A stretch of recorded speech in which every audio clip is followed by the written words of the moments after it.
Lahore high court को मुकम्मल इंसाफ का इख्तियार है?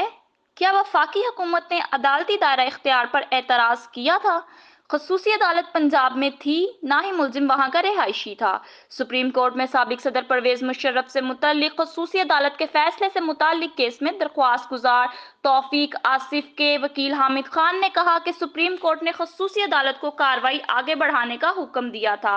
सुप्रीम कोर्ट ने कहा कि परवेज मुशर्रफ सरेंडर ना करे तो भी कार्रवाई चलाई जा सकती है। सुप्रीम कोर्ट का फैसला लाहौर हाई कोर्ट के नोटिस में भी लाया गया। लाहौर हाई कोर्ट में मुशर्रफ की दरख्वास्त अटॉर्नी नजीर अहमद ने दायर की। अटॉर्नी की दरख्वास्त के साथ बयान हल्फी परवेज मुशर्रफ का ही लगाया गया था। जस्टिस काजी फाइज ईसा ने इस्तफसार किया कि क्या परवेज मुशर्रफ ने बयान हल्फी पाकिस्तान में होते हुए दिया था। वकील हामिद खान ने कहा कि तासुर मिलता है कि मुशर्रफ ओथ कमिश्नर के साथ लाहौर में पेश हुए थे। दर हकीकत परवेज मुशर्रफ बयान हल्फी के वक्त मुल्क में ही नहीं थे। वकील सलमान सफदर ने कहा कि परवेज मुशर्रफ 18 मार्च 2016 को बैरून मुल्क गए थे। जिस अटॉर्नी का जिक्र हो रहा है वो नजीर अहमद इंतकाल कर चुके हैं। जस्टिस अतहर मिनुल्लाह ने इस्तफसार किया कि क्या परवेज मुशर्रफ अदालत की इजाजत से बैरून मुल्क गए थे। वकील सलमान सफदर ने कहा कि सिंध हाई कोर्ट ने मुशर्रफ को इलाज के लिए जाने की इजाजत दी। चीफ जस्टिस पाकिस्तान ने कहा कि लाहौर हाई कोर्ट ने दरख्वास्त में की गई इस्तदा से बढ़कर रिलीफ दिया।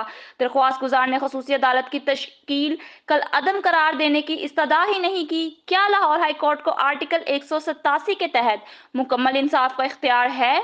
मुकम्मल इंसाफ का इख्तियार सिर्फ सुप्रीम कोर्ट को आइन ने दिया है। खसूसी अदालत पंजाब में थी, ना ही मुलजिम वहां का रिहायशी था।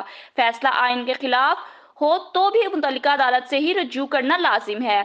हैरान कुन है कि लाहौर हाई कोर्ट ने दायरा इख्तियार कैसे तस्लीम कर लिया। खसूसी अदालत हाई कोर्ट के 3 जजिस पर मुश्तमिल थी। खसूसी अदालत के एक जज का ताल्लुक लाहौर हाई कोर्ट से ही था। लाहौर हाई कोर्ट ने दरअसल मुख्तलिफ हाई कोर्ट जजिस के खिलाफ रिट जारी की। जस्टिस अतर मिनुल्लाह ने इस्तफसार किया कि क्या वफाकी हुकूमत ने अदालती दायरा इख्तियार पर एतराज किया था।